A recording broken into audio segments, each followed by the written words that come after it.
ago. The special grand jury returned its report to District Attorney Willis, meaning that the next step here is a decision on whether or not to indict. I spoke with former federal prosecutor Glenn Kirshner as part of our new legal series, The Legal Breakdown, available only on YouTube, and here's what he had to say as to whether there's any possible defense that Trump could surface in this case. But we're talking about a crime where Trump is on tape asking Georgia's Secretary of State Brad Raffensperger to find enough votes for the express purpose of anointing him the winner of an election that he lost. Votes that didn't exist, imaginary votes. I mean, as clear a crime as you could possibly find. Is there any defense for Trump here? Is there any reason why DA Willis would choose not to indict if and when we find out that the jury has recommended indictment? Right now, I just want to do some fanboy-ing. So on the left there, Brian Tyler Cohen, the reason I like him so much is his questions. And on the right, in terms of the layout, the answers I like from Glenn Kirshner. Brian Tyler Cohen asks wonderful questions, such as, putting it quite simply like that, how blatant of a crime can it possibly be? Let's hear what Glenn Kirshner's response is, because within 2 sentences, I was like, oh, we got to show this on the show. There is zero defense that Donald Trump has. Boom. There is zero reason, as best I can tell, that Fani Willis would have to decline to indict Donald Trump.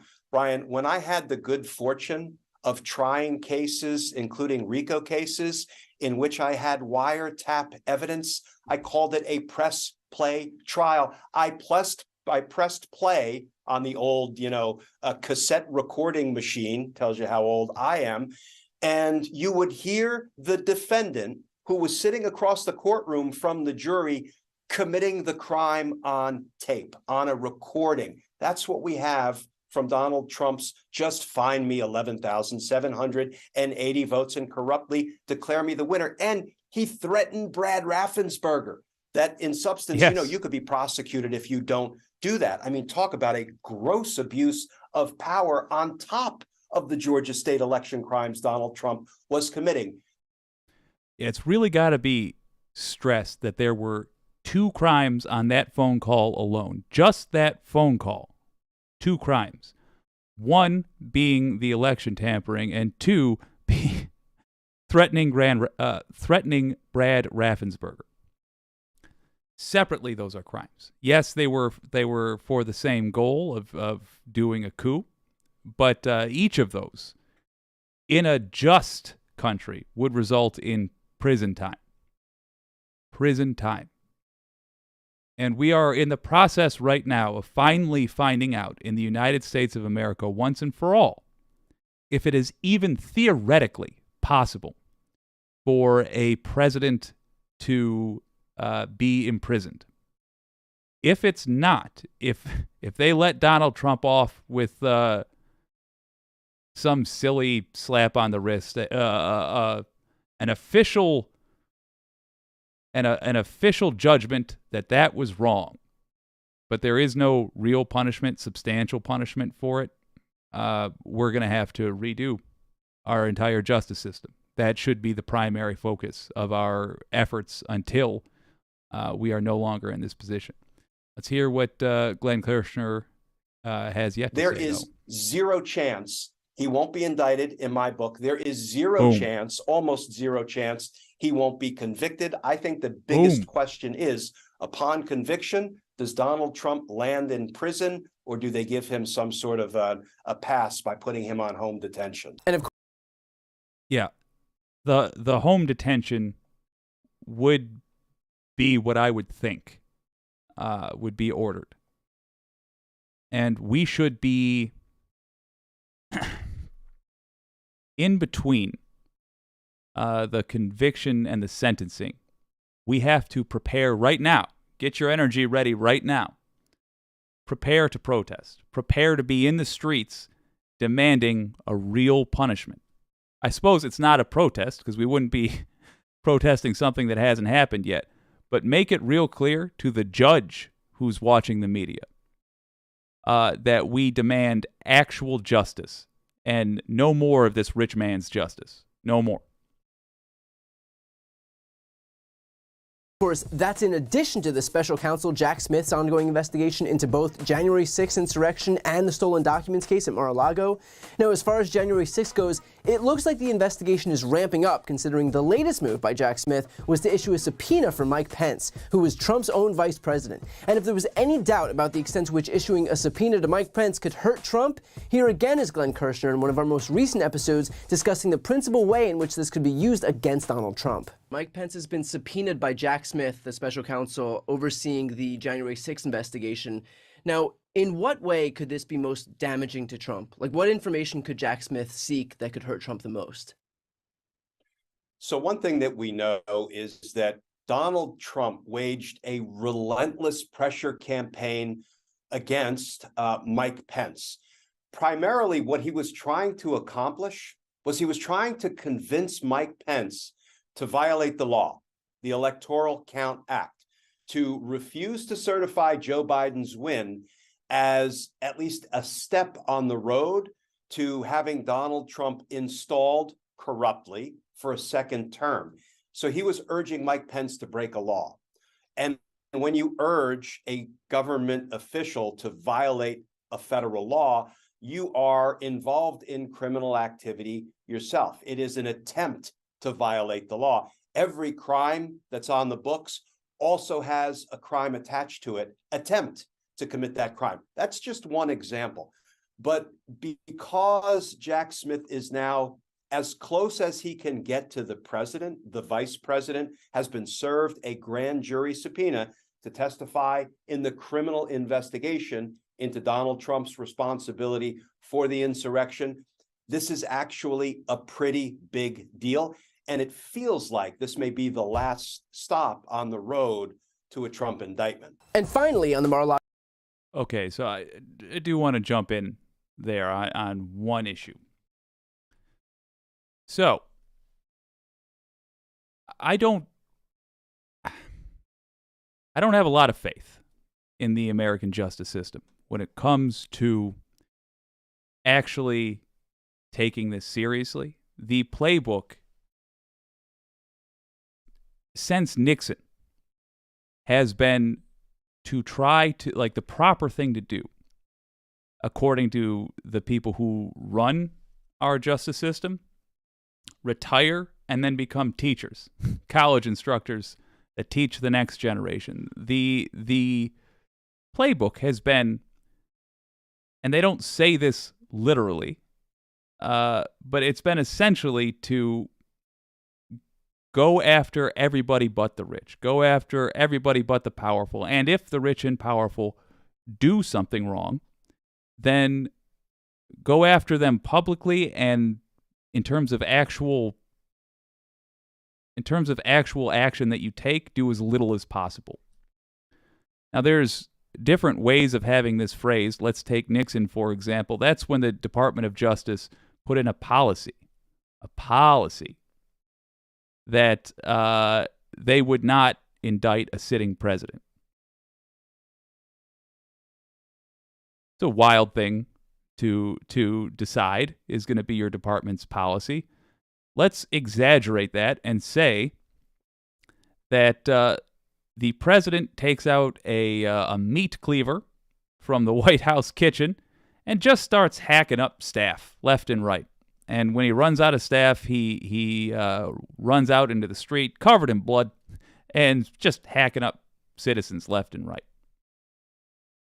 It's cartoonish. Yes, I'm using that to illustrate the point. According to the Justice Department, no indictment. No indictment.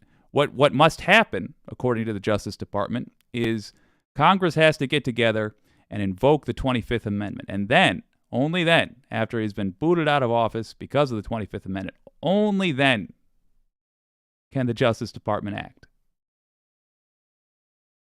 That is passing the responsibility off. It's a cowardly move. That is one of many such policies the Department of Justice has. That is unequal treatment for the powerful as opposed to you or me. You or I were hacking people up with a meat cleaver. Boy, howdy.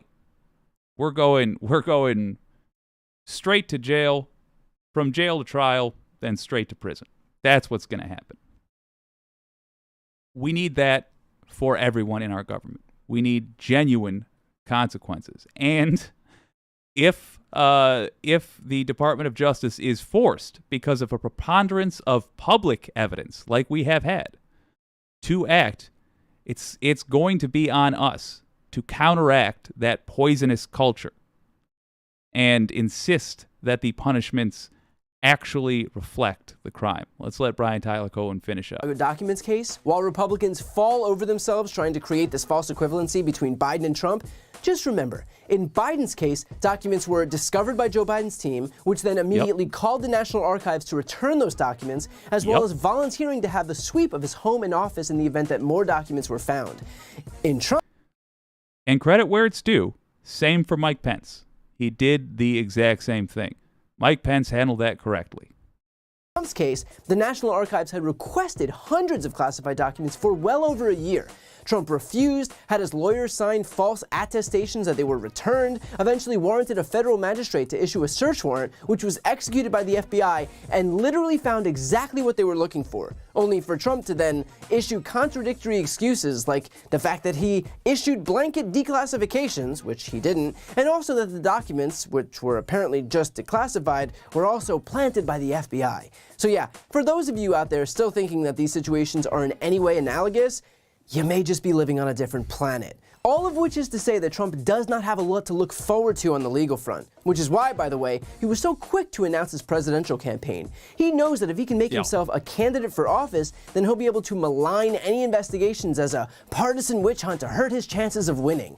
Of course, he ignores the fact that these investigations are already ongoing and decides that so long as you declare yourself a candidate, you should have carte blanche to do whatever you want with zero accountability. So, essentially arriving at that same conclusion. That's just Trump blatantly taking advantage of the fact that we have an unfair justice system. Whoa, that is not my intention. That is. Yeah, that's just Trump blatantly taking advantage of the fact that we have an unfair justice system. Don't forget Nixon, Reagan, George Bush Sr., George Bush Jr., and Trump all committed crimes in office. It's not unreasonable to be concerned that there may not be any serious consequences at all. So be ready. Be ready to go out and insist upon it. Although, according to Glenn Kirshner, at least we can more or less bet that there are going to be indictments issued against Donald Trump. I would further put it to you that we should not just rely on Georgia. We should not just rely on New York. We should not just rely on the federal prosecution, this work by Jack Smith. No, sir. What we have to do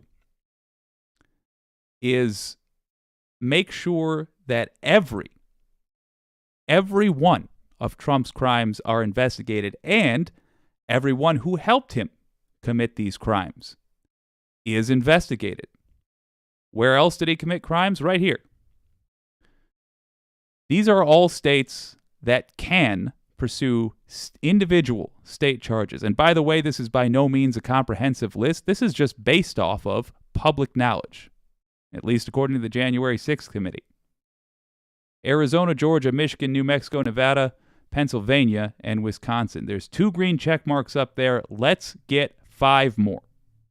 5 more green check marks. Those 2 green check marks are because there are state investigations into Donald Trump's attempted coup d'etat. This is where Donald Trump tried to put in false electors. The purpose of the false electors, as in when a state is going to submit their votes that the state has decided by popular vote for the president, They submit their electors. In these 7 states, Trump put in fake electors who would say that the states voted for him, even though they did not. All of them, at first, relied upon the federal government to investigate this. Fani Willis in Georgia, because of, in Fulton County, Georgia, because of Trump's additional attempt to pressure Brad Raffensperger, she started an investigation. In Michigan, Attorney General Dana Nessel got sick of waiting because years had passed without an indictment, and so she restarted the state investigation into the false elector plot. December 14th, we had a bunch of people claiming to be the state's electors try to sneak in to the state capitol. She restarted that investigation. There's a chance that in any one of these cases, Trump might get away. He might be allowed to get away. They might find a fall guy instead. They might say, we're going after John Eastman, who misled the president. Yeah, they might try that. If all of these states have individual investigations going, boy, going to be a lot harder to do that. Also, on a side note, and I worry, state charges means Biden cannot issue a pardon for Trump. And if you don't think he would, that is the traditional way of handling things, is to simply say, we agree he did a bad thing, and now we are formally letting him go. Don't let that happen. Push for those state charges. Link in the description if you are from one of those 5 states that didn't have a green check mark. Tell your attorney general, whose link is in the description, that you want state charges pressed against Donald Trump. At the very least, you want an investigation into the false elector plot. PBS PBS Terra has been an interesting offshoot of the PBS channel. Ooh, but do let me have a look here. I'm going to do some comments here. Still getting used to that. Love it, by the way. Oh, Real Bill P's here. Good to see you, my friend. John Norris, 2 for 2. Excellent. Yes, sir. Dank Underwood is excited for the coverage and here for the twofer. Delighted. Real Bill P says, finally got a notice that you were live. Hey, yes. Did you see the pitiful excuse that Pence put forward not to testify? He claims that he is part of the legislative branch. Yeah, ridiculous. Right now, Mike Pence is part of the just some guy branch. He is no different than the rest of us. Christ, these people are crazy. Real Bill P says, Dick Cheney tried that excuse too in 2003 to 2005.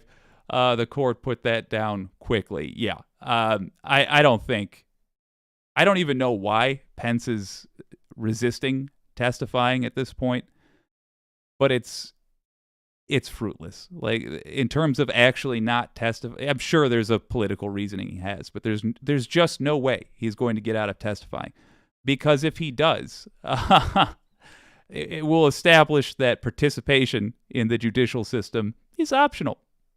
It's not going to fly. PBS Terra recently did a fascinating video on, I say recently, it was within the last year, did a fascinating video on where the riskiest places to live in the United States are going to be as global warming continues. We have not done enough to stop global warming. We are assured with our current strategy that it's just going to get worse. With that knowledge, they did the math and found out where are the riskiest places in the U.S. going to be. Let me show you. As extreme weather increases all over the country, how do we figure out the riskiest places? First, let's look at the safest places. These are the safest 10% of counties in the U.S. based on projections of how climate will change by the middle of the century. As the humid climate niche characterized by mean annual temperatures around 55 degrees Fahrenheit moves north, some places that are particularly cold now might actually get safer because, as we know from previous episodes, the most deadly weather in the U.S. is extreme cold. All right, now just one caveat there. So in that list of safest places, let me just give you an idea of how safe we're talking. You'll see Michigan has the west side of Michigan is featured there. Just under that lowest southern square on the west side of Michigan. Just under that is where I was a radio show host. And one of my very first jobs there was to cover the flooding happening in Spring Lake, Michigan. And similar to this, I had to tell people what they can do. I had to tell people where to get sandbags to protect their businesses. I drove around getting film for it, and there was parking lots flooded, community efforts to stack sandbags because Michigan has had Lake Michigan has had some of the worst flooding ever. We heard a lot about that on the other side. Some of the highest water levels, which resulted in flooding in coastal communities. On the other side of that lake is Chicago, Illinois. We heard a lot about it from them. What we did not hear as much about was the erosion, because flooding, if you talk to the Army Corps of Engineers, as I learned covering this, erosion or flooding isn't the only cause of erosion. High water levels are not the only cause of erosion. High water levels following low water levels are. And as a result of a year with one of the lowest water levels, followed by record water levels, followed by low water levels, in other words, global warming causing these bizarre spikes, I actually watched a house fall into the lake because of this. So even though you see safe areas here, it is talking very broadly. Because if you are by water, I'll tell you, global warming is going to become more and more of a factor in your life. Know from previous episodes, the most deadly weather in the U.S. is extreme cold. This ProPublica study also lists the most dangerous U.S. counties, and we'll get to that in a bit. But first, let's add to our map mid-century projections for flood, storm, fire, drought, and heat risk. Starting with one of the most local hazards, flooding. This map shows the number of properties impacted by future floods due to rain, overflowing rivers, high tides, and storm surge. Many coastal towns will be impacted by rising sea levels, and places like West Virginia will be slammed with heavy rain as the climate warms. According to Redfin, by 2050, 84% of properties in Cape Coral, Florida, and 98% of properties in New Orleans will be at risk for flooding. Houston is also an outlier on this list due to the sheer number of properties at risk, as we saw when Hurricane Harvey submerged the city under its record-shattering rains in 2017. But what about storms? It seems like these extreme precipitation events are causing more and more damage as the climate warms. The top 10 cities impacted by storms are mostly in the Northeast, but Portland and Seattle, both infamously rainy cities, also appear here. Now let's look at fire. Here the map shifts dramatically to the west and southeast. This map shows the annual likelihood of wildfire in 2050. The places most at risk of devastating wildfires aren't cities, but instead houses and developments on the edge of wildlands and places with lots of fire. Man, that shot. Let's see. And developments that on the shot edge right of there. Wildlands. This guy trying to tell just explaining to his kid what's going on. I wonder so much about that guy. What's he telling his kid? Why is he bringing his kid out there to show him this? Is he trying to show him that everything's okay? Is he trying to show him that is he trying to show him that, hey, this is this is the consequence of X or Y. I mean, it's a young kid. I'm sure he's not talking politics with him, but breaks my heart to see that. And I certainly hope that whatever conversation he's having with his kid about the gigantic fire outside their neighborhood is not one that families around the world have to keep having. I hope we take this seriously. With lots of fire. And it's not just forested areas that are at risk, but also the grass and shrublands of regions like the Great Basin, particularly places that are getting drier. Which brings us to drought. This map shows decreases in precipitation over the last 30 years compared to the 20th century. But what about the future? Well, here are the top 5 cities projected to be impacted by drought in 2050. 4 of them rely. Okay, I did want to pause it because they kind of blast past this here. So Colorado Springs, that was a surprise to me. I don't know as much about Colorado, but I just didn't picture it as a drought-prone area. The rest, yeah, it's more or less what I'd imagine. What is perhaps the least shocking is that the places that are going to get hit worst by this, but not just droughts, but climate change in general. Places that are going to get it worse are going to be Republican controlled. And I'm very curious to find out what spin the GOP tries to put on this. I won't name names, but I full on worked with a weatherman once. Again, I worked at a lot of news stations, so I'm not going to narrow it down. I don't think it's appropriate to poke fun at old coworkers. But as to illustrate the point, I worked with a weatherman once who said, "I'm not sure if global warming's real." A weatherman. Won't surprise you to hear he was deeply conservative. That is how pervasive their messaging has been about global warming. That they have somebody whose job it is to understand how weather systems work, not sold on whether or not global warming is even happening.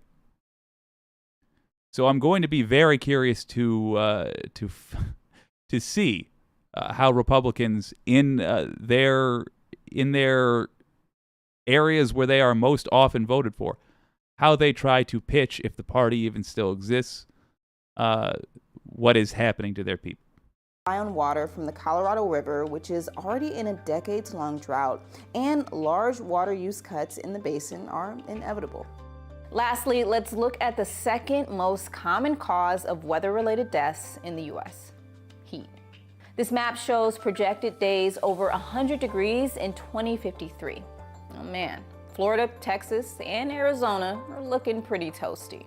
Phoenix is hotter than anywhere else, but in Florida, temperatures don't need to be as high for it to become dangerous because it's also humid there. That makes it harder for the body to cool itself by sweating.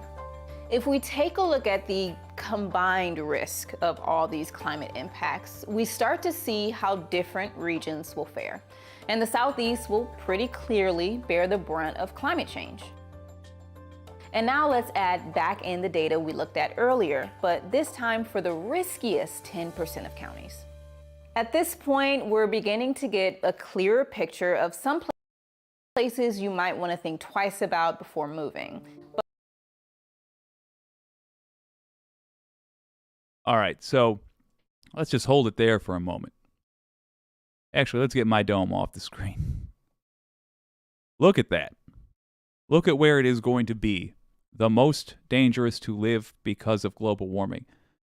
I mean, Florida is covered. If you're talking about regions, oh my gosh, Florida, absolutely going to be a nightmare. And unfortunately, they're going to be the least prepared for it. because Ron DeSantis will spend the remainder of his time as governor doing anything but taking reasonable steps to deal with this. Texas with Greg Abbott, is he going to do anything to prepare for this? No. No, he is not. So these are places that we know are going to require steps taken ahead of time to counteract this. The overheating, the drought, the flooding, what we are expecting. And they are least prepared. Haven't heard much about Louisiana, but I can only imagine.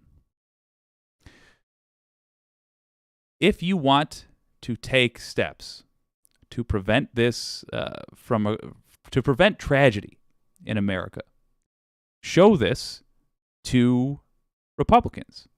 Show this to Republican voters. Not me, because they're going to be hearing, all they'll hear is a guy saying Republicans bad, Republicans bad. For the record, Republicans bad. But, no, just show them the PBS Terra. That simple. You can frame it however you want to frame it.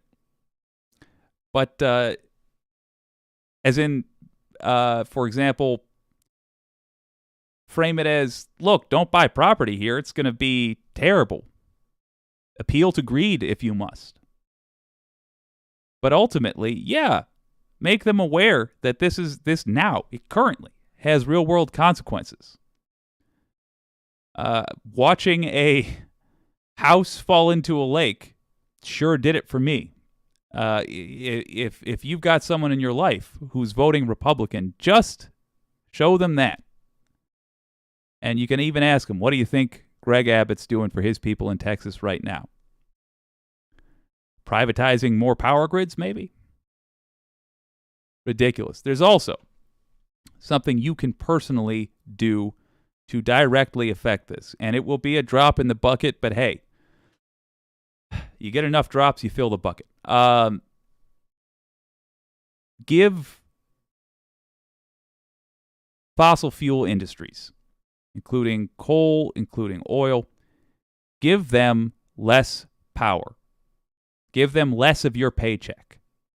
Right now, you have to give people money who are, you have to give money to people who are wrecking the planet.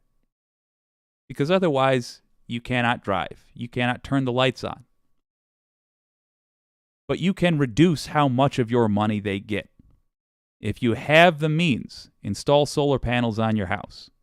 If you are looking to buy a new car, strongly consider getting a hybrid or getting a full-on electric car.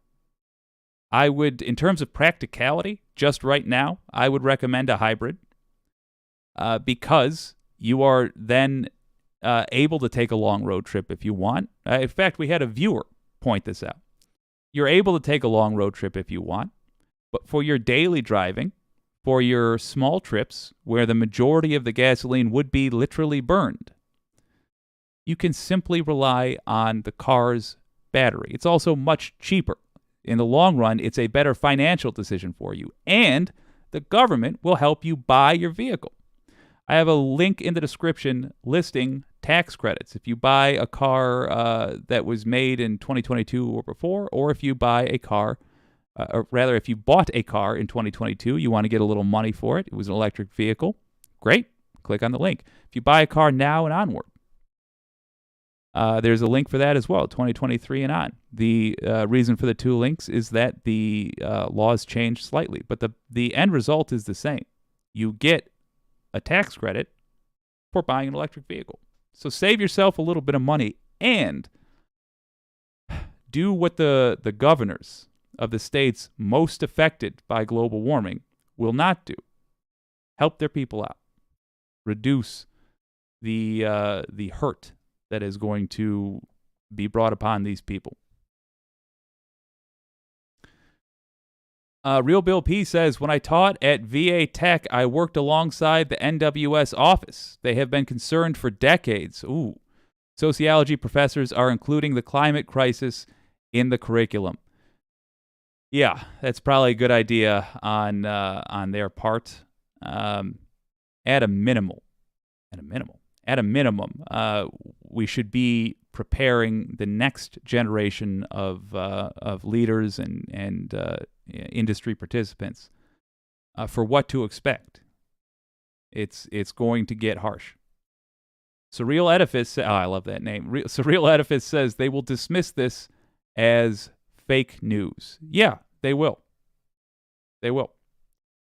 Similarly, if you want a template for how, say, a Texas governor will act when their privatization decisions end up affecting their people, just look at how Greg Abbott responds to the energy crisis in Texas. They have a grid infrastructure which is just terrible, and it got that way because Abbott privatized their electrical grid. What does he do? He blames Biden. I have no idea how that logic works, but he blames Biden. You're right. They'll keep on doing that. If this stuff, however, becomes common knowledge, and particularly if we lay the groundwork now and we tell people about this stuff now, knowing damn well that it's going to happen within the next 10, 15 years, you make it part of the common conversation that we know which places are going to be hit worse. We can keep referring to that and do a very constructive, we told you so. So that hopefully, at the very least, there is vengeance taken at the ballot box. Speaking of privatization, one of the great minds of our time, Robert Reich, talked about when it is and is not a good idea to privatize an industry. One thing I like about his breakdown here is that he doesn't fall entirely on one side or the other. He does acknowledge, hey, in some cases, privatization's just fine. It works well, it does its job. Fair enough. But the neoliberal mindset that infected all Republicans, 100% of Republicans, and all of our corporate Democrats, where they believe that the way to make a system efficient is to ensure that somebody in charge of it literally profits off of that system. It has caused the American government to just go crazy and privatize everything they can possibly get away with. Let's have a look at what Robert Reich has to say. Privatization, privatization, privatization, privatization. It's all you hear from Republicans. But what does it actually mean? Whoa, it's quite an intro. Generations ago, America built an entire national highway system, along with the largest and best public colleges and universities in the world. Also public schools and national parks, majestic bridges, dams that generated electricity for entire regions, public libraries, public research. But around 1980, the moneyed interests began pushing to privatize much of this, giving it over to for-profit corporations. Privatization, the argument went, would boost efficiency and reduce taxes. The reality has been that privatization too often only boosts corporate bottom lines. For example, consider Trump's proposal for infrastructure. The problem is that it depends on private developers who'd make money off of both tax subsidies and private tolls. So the public would get charged twice without any guarantee that the resulting roads, bridges, or rapid transportation systems would be built where they're most needed. Now, it's true that private for-profit corporations can do certain tasks very efficiently, and some privatization has worked. But the goal of corporations is to maximize profits for shareholders, not to serve the public interest. The question should be, what's best for the public? Now, here are 5 rules of thumb for when public services should not be privatized. Number 1, don't privatize when the purpose of the service is to bring us together, reinforcing our communities, helping us connect with one another across class and race, linking up Americans who'd otherwise be isolated or marginalized. This is why we have a public postal service that serves everyone, even small rural communities where for-profit private carriers often won't go. All right, I was trying to find the guy's name. It's killing me that I can't remember it, but let's go back just a bit. Okay, quite a bit. Let's see if you can say it again. The interests began pushing to privatize much of this. He said in the 1980s, that's when this huge push for privatization began. Yes, it did. Yes, it certainly did. That was when neoliberalism became a massive part of our government. There was an attempt to get it started in the 1970s under Nixon, actually. Now Nixon and the CIA, I hate that this is true American history because it makes you sound like a crazy when you say it, but it's a matter of fact. Nixon and the CIA helped Pinochet get in power in Chile because the previous administration had nationalized the copper industry as well as one other industry. I can't recall which. It scared the hell out of Nixon. It also made Chile an economic powerhouse for a couple of years there. But these were American companies that had owned so much of Chile's resources. So they didn't care for that. They helped produce the coup d'etat that put Pinochet in power, and Pinochet followed the tenets of neoliberalism. What happened? An immediate essentially economic destruction in Chile. They even privatized the country's Social Security, which you will find many Republicans trying to do. The only thing that saved Chile as a country was that they held on to the nationalization of one of the copper companies, and that just allowed them to survive. So then we had the gas crisis, problems when the Middle Eastern countries did not want or did not sell gasoline to the U.S. anymore because the U.S. supported Israel in Israel's 7-front war with Middle Eastern countries. Set the politics aside, the result of that gas crisis meant we really couldn't kick it off in the U.S. until Reaganomics and deep believers in neoliberalism just ran amok and gutted so much of American industry. Gutted so much of America's production, I should say, by privatizing. Now, on to the what should not be privatized. Giving it The goal of corporations is to maximize profits for shareholders, not to serve the public interest. The question should be, what's best for the public? Now, here are 5 rules of thumb for when public services should not be privatized. And also, the instances in the U.S. where they very much are privatized. And you will note they are some of the things that lefties have had the biggest issues with, as in objections to these industries. Have a gander.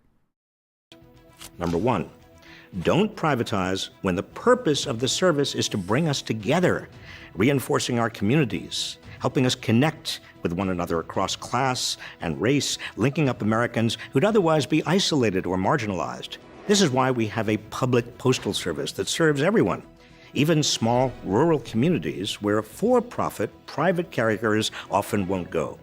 This is all. The GOP has been after the Postal Service, basically, not the GOP, conservatives have been after the Postal Service basically since its creation. Most recently, Trump put Louis DeJoy in charge of heading the Postal Service. Basically, to gut it, to make it not function. They put in rules that requires the Postal Service to pay for, I think, 50 years to have just in reserve 50 years of employee retirement programs. There's no other institution that functions like that.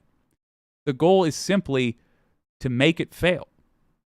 One thing that I strongly dislike about Joe Biden is that Louis DeJoy is still in his position. He hasn't been booted out. There's no reason to keep that guy there. He should be booted out with a size 13. I mean, my God. Also why we value public education and need to be very careful that charter schools and other forms of so-called school choice don't end up dividing our children and our communities rather than pulling them together. Betsy DeVos started in the state of Michigan doing that.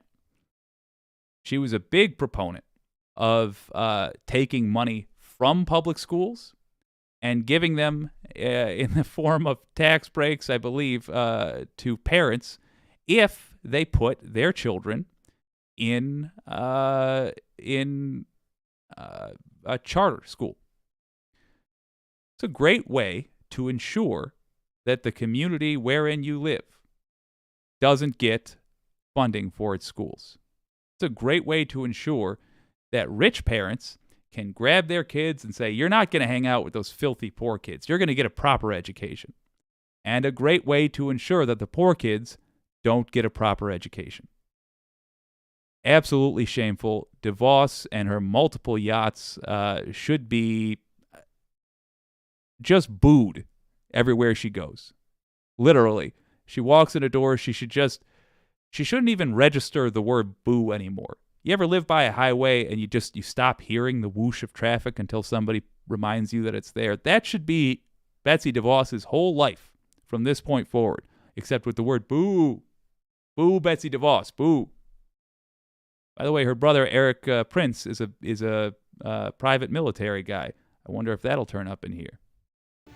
Number two, don't privatize when the service is less costly when paid for through tax revenues than through prices set by for-profit corporations. America's hugely expensive for-profit health insurance system, for example, is designed to sign up healthy people and avoid sick people, while running up huge tabs for advertising and marketing and giving big rewards to shareholders and executives, which is why the administrative costs of Medicare are a tiny fraction of the cost of for-profit medical insurance.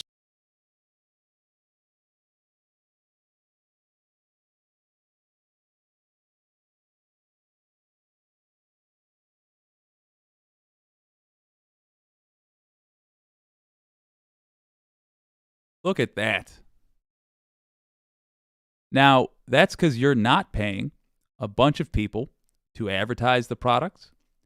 You are not paying a bunch of people to facilitate, to convince Americans that the best way to run this thing is to have corporatists involved in it.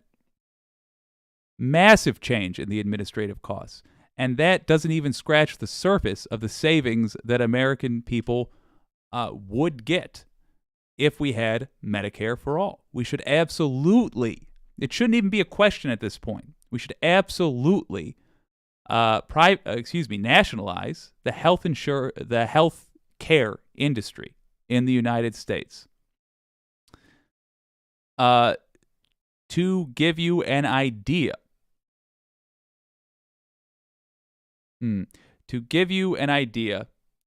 of how ridiculous our current healthcare system is, 11 of the richest countries on earth were measured and had their healthcare systems compared to each other.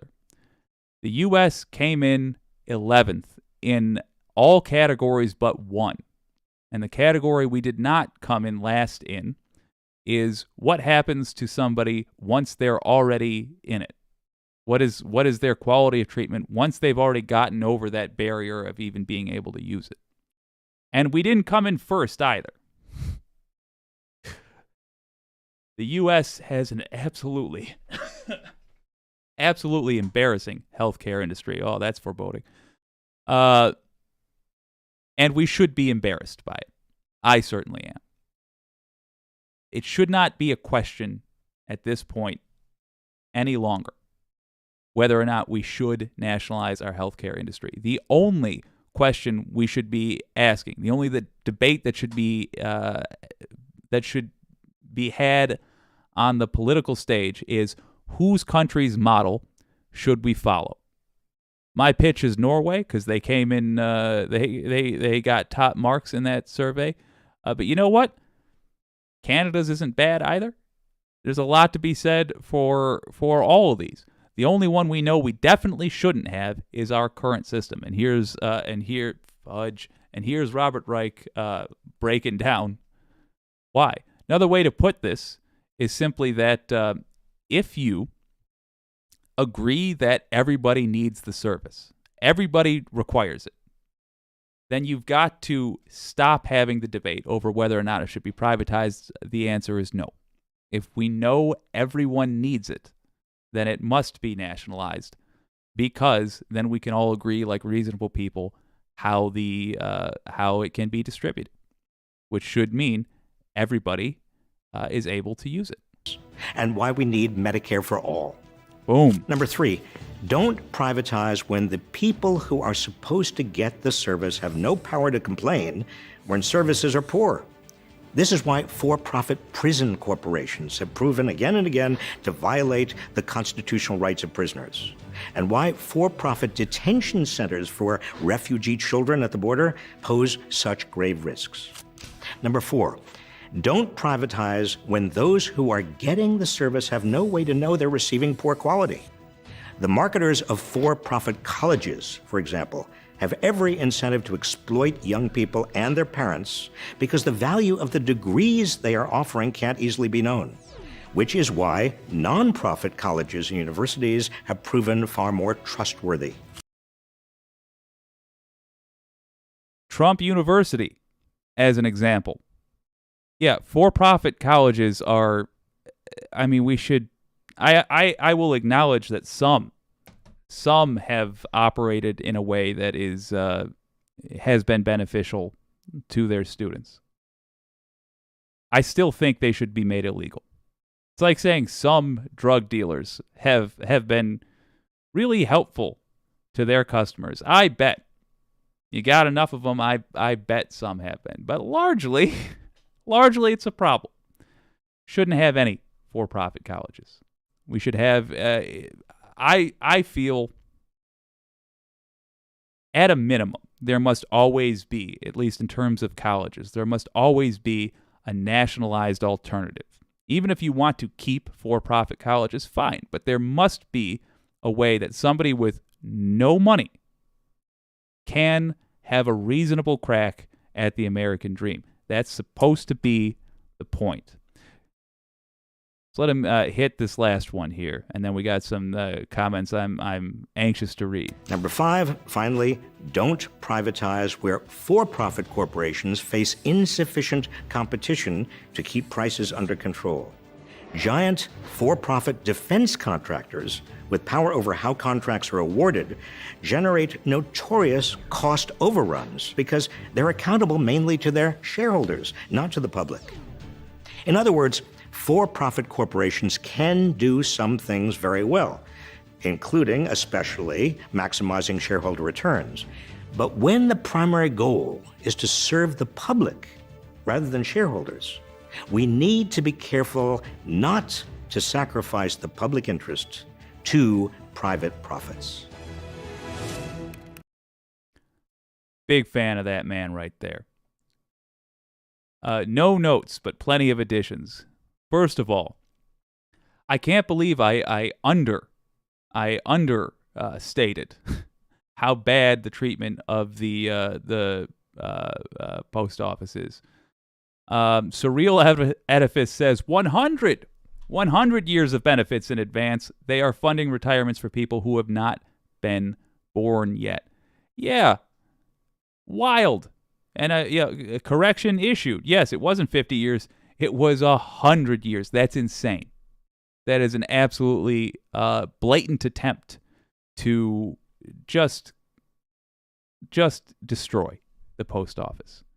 One of the services that Americans constantly say they are most satisfied with. It's insane to me that Republicans get away with doing some of the nonsense that they get up to. Real Bill P says DeJoy also disassembled sorting machines. Sabotage mail-in voting, anyone? Just saying. Yeah, wholeheartedly agree. Surreal Edifice says, I remember when Newt Gingrich went on with Aslan Camerota on CNN and got into an argument with her about the facts and told her that he would go with feelings every time. They go by vibes. That is it exactly. Yes.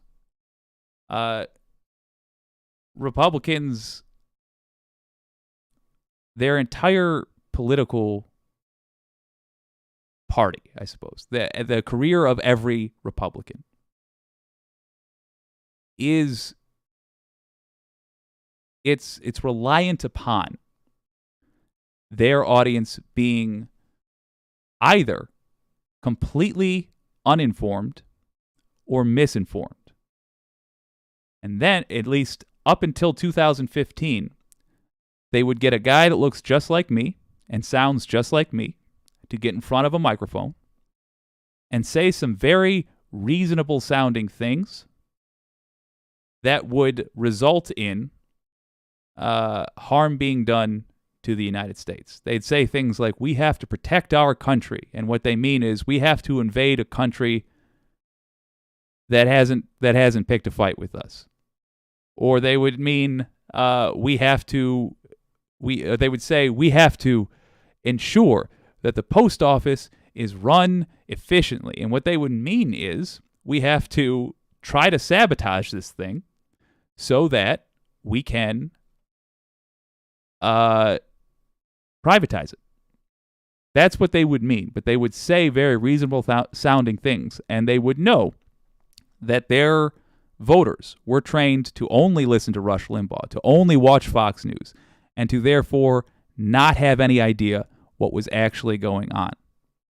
It was so bad that Obama installed or created an act that required language in bills to be understandable by average folks if you sit down and read it. And by the way, that has, credit where it's due, that has had a big difference in people's understanding of politics. Although more credit where it's due, of all people, to Donald Trump. Having our lives constantly in danger because of political decisions really got people paying attention to politics. I would encourage you, there's a wicked video on this, I would encourage you, as far as what you can do, to get your MAGA friends familiar with this. It's how to identify misinformation, disinformation, etc. Consider the source, triple check the source, identify the author, inspect the URL. We always make fun of the fictional freedomeagle.net. That's why. Inspect the URL. Get people used to looking at that. Seek alternative viewpoints. Listen to what the criticisms are of the arguments you find yourself agreeing with. This goes for us too, by the way. Even if you come out the other side of that thinking, no, I'm still on the side I'm on, you then know how the other side is attacking it, and you're better prepared to defend it, should it come to that in a conversation. And then, of course, think before you share. Yeah. Encourage them to do that heartily.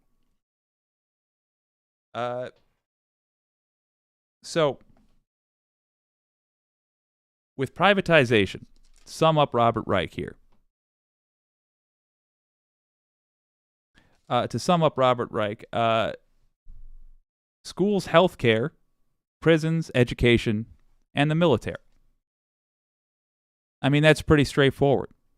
What can you do? You can contact your representative. Pick one of those. I would recommend healthcare because, people should live. Contact your representative and tell them that in your state, you do not want, in fact, go for the gold. You do not want these things privatized. You don't want the healthcare privatized. You have a link in the description. It'll tell you who your governor is, who your representative is from your district, who your 2 senators are. Contact all of them or contact some of them. If you're talking to your governor, keep it towards state issues. Say, I don't want privatized schools in this state. We have an interest in public education. I want public education funded. I don't want private education funded in any way by the government. This constant pressure, this consistent pressure has 2 benefits. 1, it pushes them towards your way of thinking. But 2, also lets them know, even if they are going to fight you, it lets them know that there's people that disagree with what they're trying to do who are active in politics, active enough to look up who their representatives are and to contact them. And then that will temper the ways they try to go against you. Because even if they're not going to try to please you, they might try to not make you that mad. This is how we have our timid Democrats of the modern era, the corporate Democrats who are just gun-shy about doing anything. It's because they grew up in politics. They came about during a time when they would get hammered. They'd get letter campaigns, just absolutely hammered with input from right-wingers. And it was a vicious cycle. They would then do very centrist things, and then they would go to the polls and they'd barely make it back into office or not make it into office. And they'd say, I didn't go right-wing enough. Let's do the opposite of that. Let's adopt the tactics that worked for the bad guys, and let's use it for the good. Contact your representative. Tell them you do not want schools, healthcare, the military, or prisons. Oh my God, especially prisons. Privatized. Further, the easiest thing to say is just to push for Medicare for all. Say, if you're talking to your representative, not your governor, but your representative from your district, tell them, push for Medicare for all. That's what I want. That's why I want you in Washington saying it. It's your job to represent me. I am among your constituents. I want you to push for Medicare for all. I don't want you to push for a half-assed solution. Medicare for all, end of story. Well, let's have a look at some of these comments. I like to ask, if you were wrong, would you even want to know about it? Now, that's a great question from Surreal Edifice. And if they say anything other than yes, they aren't open to anything yet. True. And in asking the question, you're going to pry them open just a little bit. You're going to make them consider that. That is a great question. If you were wrong, would you even want to know about it? Excellent point, my friend. Well, it has been a wonderful 2 for Tuesday. I thank you for joining me. We got, per audience suggestion, we're starting interviews. We're going to do the very first one tomorrow that will be recorded, and I think I'm going to play it during either that live show or the following. I hope you'll tune in for that. It's with the True North Eager Beaver podcast. Really looking forward to those folks being on the show. And I'm going to go study up. I will see you then. Thank you for joining me. This has been WYCD Wicked. That stands for What You Can Do. I'm your old pal Jake. I'll see you next time.